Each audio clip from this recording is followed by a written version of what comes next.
216, 223, 16 నుంచి 23 వరకు ప్రశ్నల సమాధానాల్లో లోహరా గారు అన్నారు, ధ్యానించేటప్పుడు మనసు హృదయమగ్నం అవ్వడం లేదు భగవాన్.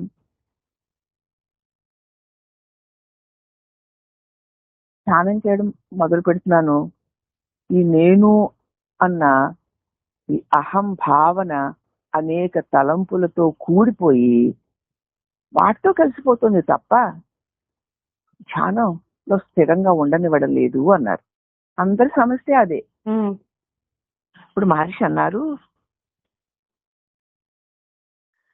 తేలుతున్న దాన్ని ముంచి ఉంచడానికి ఏవో కొన్ని ఉపాయాలు ఉండాలి. ఏదో ఒకటి బయటికి తేలుతోందని దాన్ని ముంచాలంటే ఏవో కొన్ని సహాయాలు చేయాలి. అవునా? శ్వాస నియమము మనస్సుని కొంత శాంతింప చేస్తుంది. అన్నిట్లో విషయాల్లో దొరికిపోతుంది కదా, దాన్ని విషయాల్లో కలిసిపోయి అల్లకల్లోలం అవ్వకుండా దానికి చిన్న చిన్న ఉపాయాలు, ఏదో ఒక ఉపాయాలు అనుసరించాలి. దానిలో శ్వాస నియమము మనస్సుని కొంత శాంతి చేస్తుంది. శ్వాస మీద నియమపూర్వకంగా శ్వాస పీల్చుకొని కొంతసేపు ఉంచి మళ్ళీ వదిలి మళ్ళీ పీల్చుకొని మళ్ళీ కొంతసేపు ఉంచి కొంతసేపు ఈ పని పట్టుకుని ఉండడం చేత మనసు ఇంకొక పనిలోకి వెళ్ళదు. అంచేత మనసు కాసేపు శాంతిస్తుంది, అంటే విషయాల్లోకి వెళ్ళదు. అప్పుడు దానిని జాగ్రత్తతో ఉంచి విరతి లేని ధ్యానము సాగించాలి. అప్పుడు కూడా జాగ్రత్తతో అలా మనం శ్వాసను పీలుస్తూ లోపల కాసేపు ఉంచుతూ బయటికి వదులుతూ మళ్ళీ బయట కాసేపు ఉంచుతూ ఇలా చేస్తున్నప్పుడు కూడా గాలిని వదిలేసి మనసు తిరుగుతూ ఉంటుంది. చాలా జాగరూకతతో ఈ శ్వాస యొక్క గమనాల మీద ధ్యాస తడలకుండా ఉంచినప్పుడే అది ధ్యానం అవుతుంది. అదే ధ్యానం. అటువంటిది చేయాలి ముందు దానికి. అప్పుడది హృదయంలో మునుగుతుంది. ఇంకా అన్య చింతలు లేకుండా ఉంటుంది.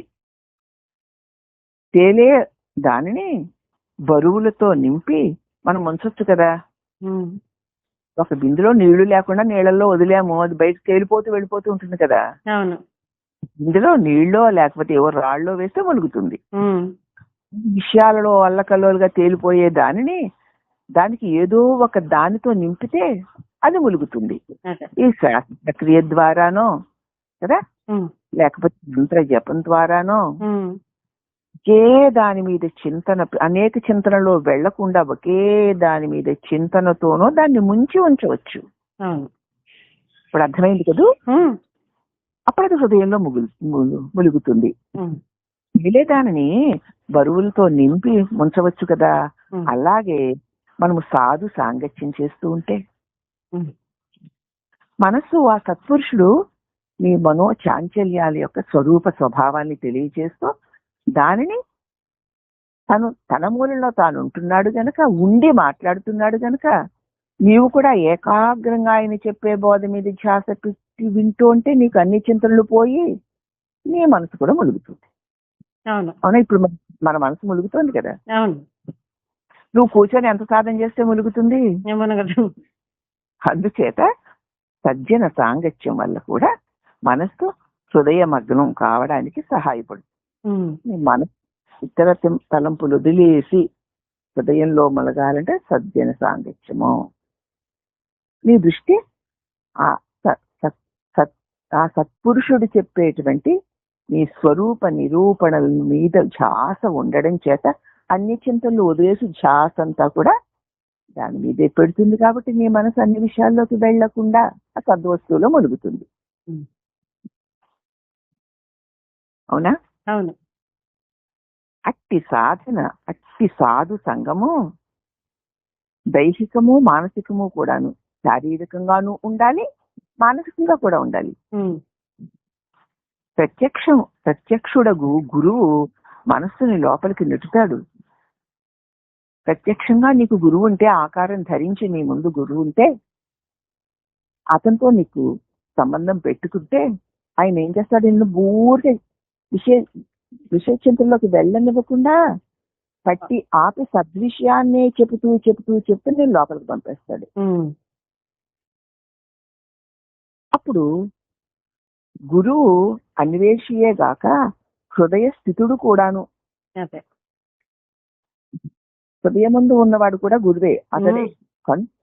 అంతర్ముఖమైన మనస్సుని హృదయంలోనికి ఆయన ఆకర్షించుకుని ఒక్కసారి అంతర్ముఖమైతే ఆయన ఆకర్షించేసుకుంటారు కాంత మినుము వలె. ఈయనేమో ఆ హృదయం దగ్గరికి పంపుతాడు. విషయాల్లోకి వెళ్లకుండా ఏకాగ్ర చిత్తం చేసి సద్వస్తు విడిది, ఇదిగో ఇదే ఇదే ఇదే చూడు చూడు ఆగు చూడు అంటూ నీకు ప్రబోధ చేస్తూ దారి చూపిస్తాడు. వీడు అక్కడికి వెళ్ళిన తర్వాత అక్కడ ఉన్నది కూడా ఈ గురువే గనుక వాడిని తనలోకి లాగేసుకుంటాడు. ఇది మాటి మాటికి ఈ కమ్యూనికేషన్ పెట్టుకోవడం వల్ల నీకు ఈ సద్వస్తువులో నువ్వు అవలీలుగా చేరుకోగలుగుతావు. ధ్యానాదులు ప్రారంభించి దాని కష్టము తెలుసుకున్న వారికి ఈ సంశయాలు నిజంగా ధ్యానం చేయడం మొదలుపెట్టి దానిలో ఆ కష్టాలు తెలుసుకున్న వారికి తప్పకుండా ఈ సంశయాలు కలుగుతాయి. ఏ సాధన చేయాలి, ఏ సంశయాలు ఉండవు. ఓహో ధ్యానం చేయాలంట, ఇలా కూర్చోవాలంట, గాలి పీల్చాలంట, వదలాలంట, సత్సంగంలో ఎంత బాగా చెప్పారు. వాళ్ళు చెయ్యరుగా, వాడికి ఏ సంశయాలు ఉండవు. చెప్తుంటే అవునవునంటాడు. కానీ చేసేవారికి తెలుస్తాయి ఈ సంశయాలు. అలాంటి వాడు అలా సాధన చేస్తూ ఉండగా ఆ మనసును నిలిపి ఉండలేకపోయిన తనాన్ని తాను తెలుసుకుని ఈ సంశయం కలిగినప్పుడు శ్వాసానురోధనము కొద్దిగా అభ్యసించాలి. శ్వాసను నిలిపి ఉంచడం ముందు కొద్దిగా ప్రారంభించిన వాడి మనసు శుద్ధమవుతుంది. ముందు శ్వాసని బాగా పట్టుకోవడానికి వీలైంది అదే మనకి. అవును, అంటే సన్నిహితమై నువ్వు ఎరిగి నువ్వు చేయగలిగిన తేలికైన పని. మంత్రజపం చేయాలి, ధ్యానం చెయ్యాలి అంటే శ్వాసను దాటి మనసు దగ్గర చెయ్యాలి. అది చంచలమైంది కాబట్టి నేను నిలబడినివ్వదు. దగ్గర మొదలు పెడితే నెమ్మదిగా చేయగా చేయగా చేయగా శ్వాస నిరోధన ద్వారా నువ్వు నెమ్మదిగా శుద్ధమవుతుంది అతడి మనసు. అసలు శ్వాసను నిరోధిస్తే మనసు ఆగుతుంది. మనం తేలిక అంటే మనసును డైరెక్ట్ గా నిరోధించితే శ్వాస కూడా ఆగుతుంది. అది కొంచెం కష్టమవుతుందని అందరూ అంటున్నారు కదా. అవునవును. అందుకని నువ్వు బిగినింగ్ కూర్చొని ధ్యానం కూర్చుంటే ముందు చక్కగా ప్రాణాయామం చేసుకోవాలి. ప్రాణాయామం ప్రత్యాహారం నిత్య వివేక విచారం కుర్వవధానం మహదవధానం చెప్పారు కదా శంకరుల వారు. ప్రాణాయామం చెయ్యి. ఇక్కడ ప్రాణం వస్తున్న ప్రాణం వెళుతున్న ప్రాణం దాని మీదే ధ్యాస పెడుతూ ఉంటే ప్రత్యాహారం మానసిక విషయాల్లోకి వెళ్ళకుండా నిలుస్తుంది. పూర్వావధానం, ఆ అవధానం చేస్తే నీకు నిత్య అనిత్య వస్తు వివేకం కలుగుతుంది. అదే మహా అవధానం. అప్పుడే ఆ ఏకాగ్రత నీకు సిద్ధిస్తుంది అని చెప్పారు. మనసు అప్పుడు ఆగిపోతుంది. అట్లా చేస్తూ పోతే మనసు శుద్ధమవుతుంది. కాబట్టి ఇలా ధ్యానానికి వల్ల కూర్చునేసరికి ఏ ప్రాణాయామాలు చేయక్కర్లేకుండానే అది తన స్వరూపంలో మునిగిపోతుంది. ముందు అలవాటు చేసుకో, ముందు ఇది చేసుకుంటూ వెళ్ళు. అప్పుడు మనసు శుద్ధమవుతుంది. శుద్ధమైన మనసు అవలీలగా ధ్యాన మగ్నం అవుతుంది.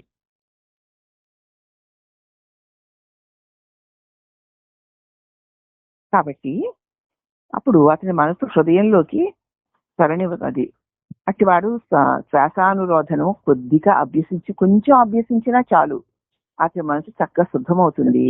అప్పుడు వాని మనస్సును హృదయంలోనికి తరనివ్వకుండా నిద్రాణమై ఉన్న వాని వాసనలు అడ్డగిస్తాయి. శుద్ధమవుతుంది కానీ మనసుని లోపల నిద్రాణంగా ఉన్న వాసనలు లోపలికి వెళ్ళి మొలగనివ్వవు, బయటికి నెట్టేస్తుంటాయి.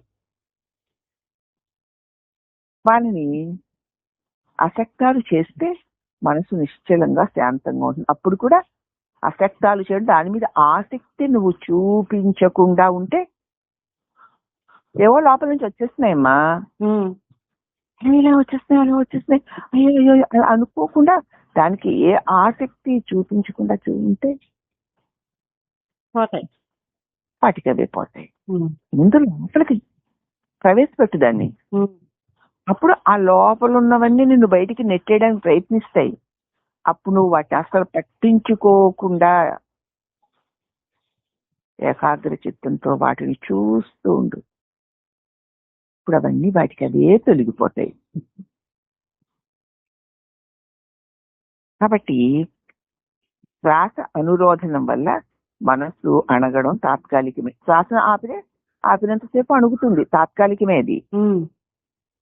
ఇంకా లోపల ఇంకా వాసనలు ఉన్నందువల్ల మనస్సు ఆత్మగా తీరినప్పుడు అవి ఇక బాధించవు. ఎందుకంటే శ్వాస వల్ల తాత్కాలికంగా అణుగుతుంది, బానే ఉంటుంది, కానీ ఇంకా లోపల వాసనలు ఉన్నాయి గనక మనసుని లోపలికి వెళ్ళనివ్వకుండా బయటికి నెట్టేయడానికి చూస్తాయి. అవి బయటికి వెళ్ళిపోతూ నువ్వు ఇంకా వాటితో కలిసిపోయావంటే నిన్ను బయటికి లాగేసి మళ్ళీ లోపల కూడా అవి స్థావరం ఏర్పాటు చేసుకుంటాయి. నువ్వు జాగ్రత్తగా వాటి పట్ల అనాసక్తితో ఉంటే అవి తొలగిపోతాయి. అప్పుడు మనసు ఈ వాసనలు తొలగిపోయి ఆత్మగా అయిపోతుంది. ఆత్మ రెండో వస్తువు లేదుగా, లేదు. ఆత్మగా తీరినప్పుడు అవి ఇక నేను బాధించవు. ఇంకా ఏం చేయగలవు? ఆత్మలో సుస్థిరుడు అయిపోయావు.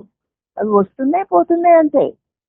వచ్చిందా అంతలా కలిసిపోయి అవి జగత్తు విషయాలు అయి ఉండడం వల్ల తిరిగేస్తున్నావు, అల్లకల్లోలు పడిపోతున్నావు. ఇప్పుడు నీకు తెలిసిపోయింది అది నా చేత తెలియబడేవే తప్ప అది నేను కాదని.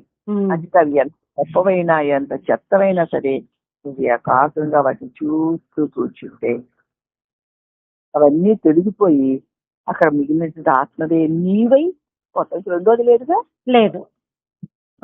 అప్పుడు ఆత్మగా నువ్వు తీరిపోతావు. ఇక అవి నిన్ను బాధించవు. ఇది ధ్యానం వల్ల సమకూడుతుంది. అదే ధ్యానం.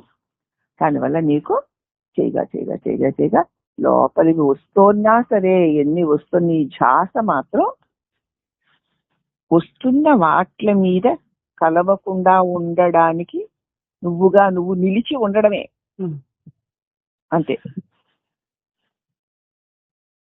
అప్పుడు అలా నిలిచి ఉండడమే ధ్యానం, స్వస్థతా క్రియ అదే. అప్పుడు అవన్నీ తొలగిపోతే ఉన్నది నువ్వే. నువ్వు ఆత్మస్వరూపుడివే అన్న అనుభవం నీకు కలుగుతుందని చక్కగా మరి ఆయనకి అతి వివరంగా తెలియచేశారు. ఇప్పుడు ఇది కూడా మనకి సాధన పూర్వకంగా చెప్పుకుంటున్నాం మనం. చెప్పుకుంటున్నప్పుడే తద అనుభవం కూడా మనకు కలుగుతోంది. కాబట్టి ఇటువంటి అనుభవాన్ని పొందుతూ మాటికి ఇటువంటి దాని సాధన చేస్తూ పోతే అది అనతి కాలంలోనే మనం అల్లకల్లోల పెడుతోంది, బాధిస్తోంది ఎలాగా అనేటువంటి ప్రశ్నింపబడేటువంటి మనస్సుని సమూలంగా మనం పెకిలించి వేయగలం. పెకిలించి వేయడానికి ఏముంది? అది నా చేత తెలియబడుతోంది, కలిగి తొలుగుతోంది, నేను ప్రకాశిస్తూ కలగకుండా తొలగకుండా ఉన్నాను అంతే. అలా ఉంటూ ఉండడమే ధ్యానం. దానివల్ల కలిగిన దాంతో అలా కలిసిపోయేటువంటి ఆ అవలక్షణం పోయి నిలిచి చూసేటువంటి సద్వృత్తి నీకు ఏర్పడుతుంది. దానివల్ల వస్తూ ఉంటాయి, పోతూ ఉంటాయి. దానివల్ల నీకు ఏ విధమైనటువంటి అవరోధము ఉండదు. ఉండనప్పుడు వాటికి అతీతముగా ఉన్న ఆ సద్వస్తువే నీవు అన్న అనుభవం నీకు కలుగుతుంది. అదే మోక్షం అని తెలియచేసినటువంటి శ్రీ సద్గురు రమణేశ్వర నీకు అనేక వందనములు.